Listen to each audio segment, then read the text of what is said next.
Pertama-tama, atas nama pemerintah, masyarakat, bangsa dan negara, saya mengucapkan selamat ulang tahun ke-50 pada Ketua Umum Ibu Megawati Soekarno Putri dan seluruh kader PDI Perjuangan dimanapun berada, dari Sabang sampai Merauke, dari Miangas sampai Pulau Rote. Di usia emas setengah abad 50 tahun, PDI Perjuangan telah menjadi partai yang matang karena telah melewati jalan panjang, pahit getir, jatuh bangun untuk mencapai sebuah partai yang besar seperti saat ini. Seperti tadi sudah diceritakan secara panjang lebar oleh Ibu Megawati. Partai yang menjadi kekuatan pemersatu bangsa di tengah kebinekaan. Partai yang konsisten menjaga 4 pilar kebangsaan, NKRI, Pancasila, Undang-Undang Dasar Negara Republik Indonesia 1945 dan Bhinneka Tunggal Ika.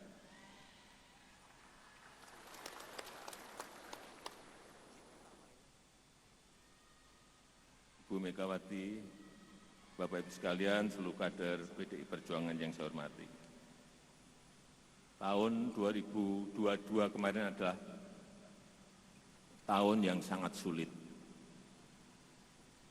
Tahun yang sangat sulit bagi dunia maupun bagi seluruh negara yang ada di dunia ini. Tapi kita sepertinya tidak merasakan.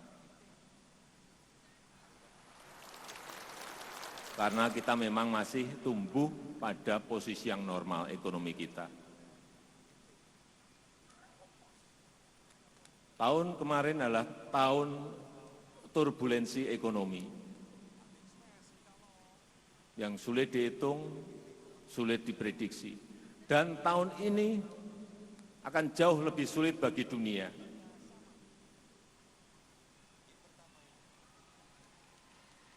Oleh sebab itu tahun ini adalah tahun betul-betul tahun ujian bagi kita.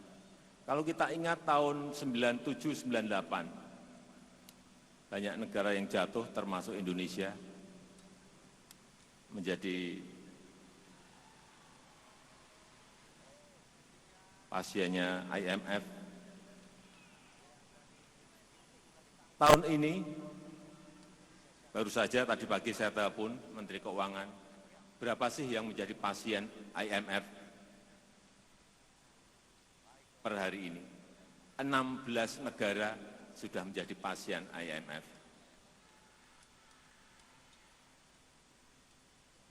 Karena ambruk ekonominya. Dan 36 negara antri di depan pintunya IMF. Karena juga sudah tidak memiliki kekuatan ekonomi di dalam negerinya. Apa yang harus saya sampaikan? Ya, kita semuanya harus hati-hati. Kita semuanya harus kerja lebih keras lagi. Meskipun kita tumbuh baik di tahun 2022, tapi hati-hati. Karena Managing Director-nya IMF, Kristalina Georgieva, menyampaikan tahun 2023 sepertiga ekonomi dunia diprediksi akan mengalami resesi. Dan untuk negara-negara yang tidak terkena resesi, ratusan juta penduduknya akan merasakan sedang dalam keadaan resesi. Oleh sebab itu, saya tidak menakut-nakuti, tapi kita semuanya harus hati-hati dan waspada. Jangan keliru kebijakan, jangan keliru policy, sehingga membawa kita pada sebuah kekeliruan besar. Itu yang harus kita jaga bersama-sama. Dan sekali lagi, alhamdulillah Indonesia termasuk yang mampu bertahan sampai saat ini karena fondasi yang telah kita bangun. Fondasi yang telah kita bangun, yaitu infrastruktur untuk Indonesia maju. Dan strategi berikutnya adalah industrialisasi, hilirisasi. Ini yang sering saya sampaikan bahwa pentingnya industrialisasi, pentingnya hilirisasi. Jangan sampai kita sudah lebih dari 400 tahun sejak company, sejak VOC kita masih mengirim bahan-bahan mentah kita, mengekspor bahan-bahan mentah kita keluar. Sehingga kita tidak mendapatkan nilai tambah apa-apa. Oleh sebab itu, beberapa aset-aset besar yang kita miliki, seperti Freeport, yang sudah 50 tahun dimiliki oleh Freeport McMoran dari Amerika, telah 3 tahun ini,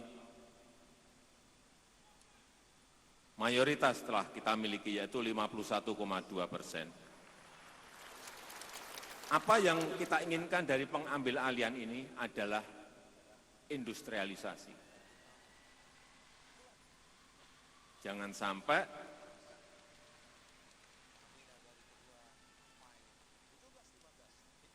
tambangnya ada di negara kita, di Papua, smelternya, industrinya ada di Jepang, smelternya, industrinya ada di Spanyol. Kita nggak dapat apa-apa. Pajak hanya dapat sedikit, royalti juga dapat sedikit, dividen dapat sedikit, lapangan kerja juga nggak dapat. Inilah yang harus kita balik, bahwa bahan-bahan mentah yang kita miliki, baik tambang, pertanian, perkebunan, semuanya harus dihilirisasi agar nilai tambah berada di dalam negeri. Dan saya senang, baru saja saya datang ke Grasberg di Freeport,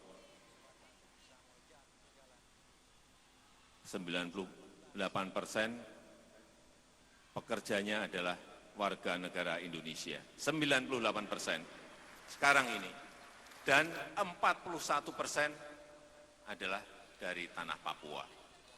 Ini yang luar biasa. Kemudian juga Blok Rokan. Ini juga sudah 97 tahun dikelola oleh Chevron dari Amerika Serikat, yang Freeport Amerika Serikat juga, yang Chevron juga Amerika Serikat. 97 tahun dikelola oleh mereka. Dan saat ini sudah 100% diambil alih oleh kita sendiri dan dikelola oleh Pertamina.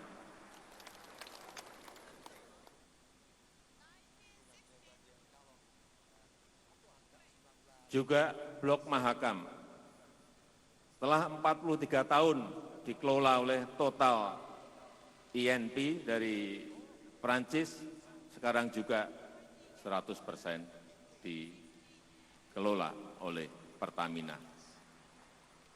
Apa yang saya lihat di lapangan, seperti Rokan 100% sekarang tenaga kerjanya semuanya dari Indonesia. Dan kemarin ada tambahan lagi 12.500 pekerja baru di Blok Rokan, karena kita ingin mengebor lebih banyak lagi sumur-sumur yang ada. Tetapi pekerjaan besar kita bukan ada di situ. Setelah menguasai ini, pekerjaan besar ke depan yang ingin kita lakukan adalah bagaimana membangun sebuah sistem besar agar yang namanya nikel, yang namanya boksit, yang namanya tembaga, yang namanya timah, itu betul-betul semuanya bisa terintegrasi dan bisa memproduksi barang jadi maupun setengah jadi yang memberikan nilai tambah yang sebesar-besarnya, utamanya lapangan kerja bagi rakyat. Nikel yang sudah kita stop 3 tahun yang lalu. Dulu waktu masih mentah kita ekspor tuh nilainya hanya per tahun hanya 17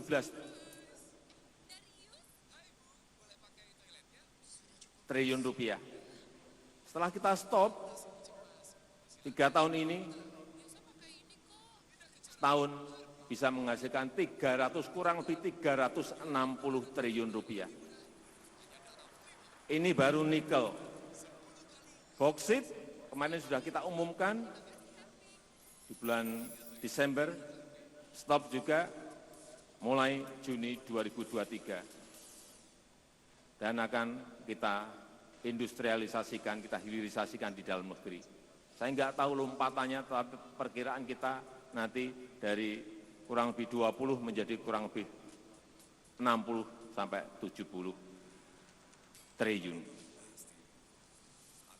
Memang ini sebuah pekerjaan yang tidak mudah, mengintegrasikan tidak mudah, karena tambang tembaga ada di Papua, ada di Sumbawa, tambang nikel ada di Sulawesi, di Maluku Utara, di Maluku, dan tambang timah ada di Bangka Belitung, tambang boksit ada di Kalimantan Barat, ada di Bintan.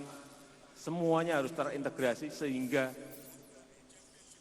kita harapkan nantinya ini akan menjadi sebuah ekosistem bagi kendaraan listrik yang ke depan memberikan sebuah masa depan yang cerah, karena seluruh pasar negara-negara membutuhkan mobil listrik ini. Tetapi tentu saja tahapannya akan masuk ke baterai listrik terlebih dahulu. Saya hanya ingin memberikan sebuah bayangan bahwa yang tadi ekspor nikel dari 17 menjadi 360 triliun, itu sebuah angka yang lompatan yang besar sekali. Tetapi apabila nanti menjadi sebuah ekosistem baterai dan ekosistem mobil listrik, itu akan memberikan nilai tambah ratusan kali. Bukan puluhan kali lagi, tapi ratusan kali. Problemnya adalah kita digugat oleh Uni Eropa. Nikel kita digugat oleh Uni Eropa. Dan sudah diputuskan kita kalah. Kita kalah.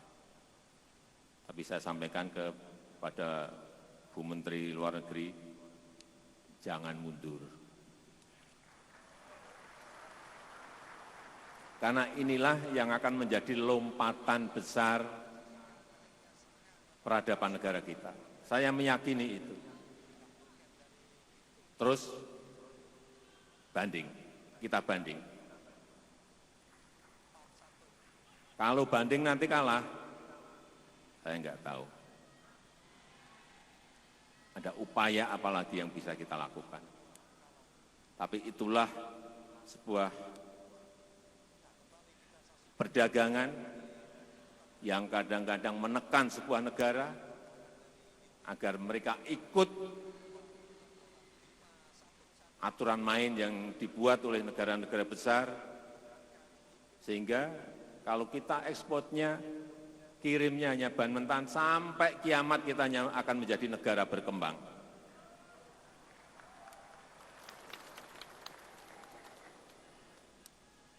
Kita semua ingat Bung Karno tahun 1965 menyampaikan, menolak ketergantungan pada imperialisme,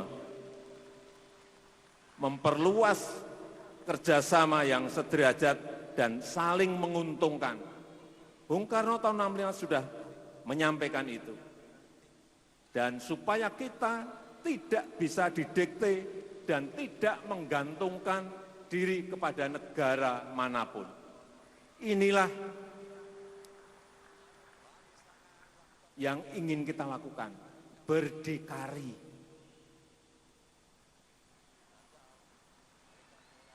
Berdikari.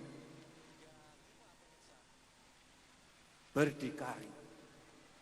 Oleh sebab itu, saat itu walaupun kita ditakut-takuti soal Freeport, tetap kita terus. Meskipun kita juga ditakut-takuti masalah nikel, kalah di WTO, kita juga tetap terus. Justru kita tambah stop boksit. Nanti mungkin pertengahan tahun lagi akan kita stop lagi tembaga. Kita harus berani seperti itu. Kita tidak boleh mundur, kita tidak boleh takut, karena kekayaan alam itu ada di Indonesia. Ini kedaulatan kita, dan kita ingin dinikmati oleh rakyat kita, dinikmati oleh masyarakat kita.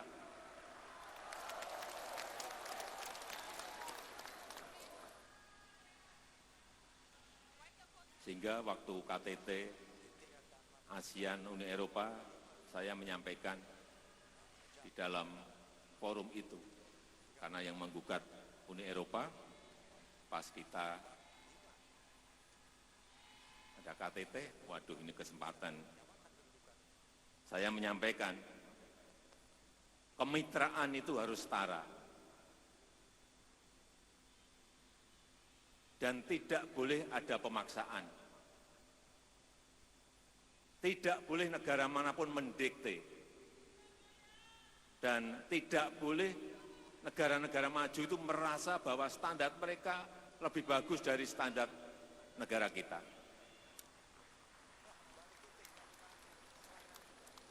Kenapa ini terus saya ulang-ulang?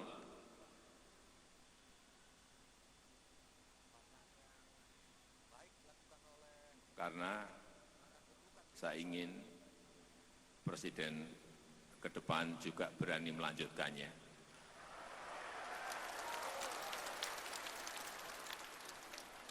Tidak gampang ciut nyali, tidak gentar demi kepentingan bangsa, demi kepentingan negara. Dan saya sangat senang sekali tadi Ketua Umum Ibu Megawati Soekarno Putri menyampaikan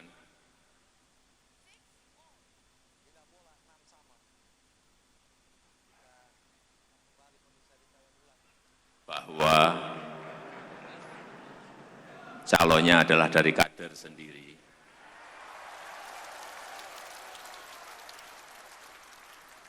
Dan yang saya senang, mohon maaf Bu Mega,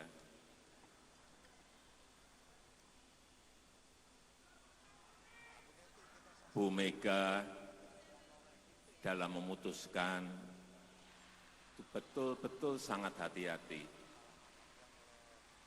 Betul-betul tenang dan tidak gerusa-gerusu seperti yang lain-lainnya.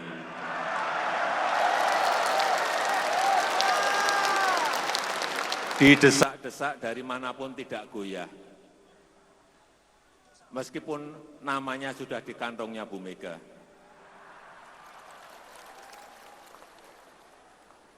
Kita semuanya sabar menunggu yang akan nanti beliau sampaikan tentunya pada saatnya dengan perhitungan-perhitungan dan kalkulasi-kalkulasi yang telah dibuat oleh Ketua Umum Ibu Hajah Megawati Soekarno Putri. Saya rasa itu yang ingin saya sampaikan. Sekali lagi, selamat ulang tahun ke-50 PDI Perjuangan. Kemudian,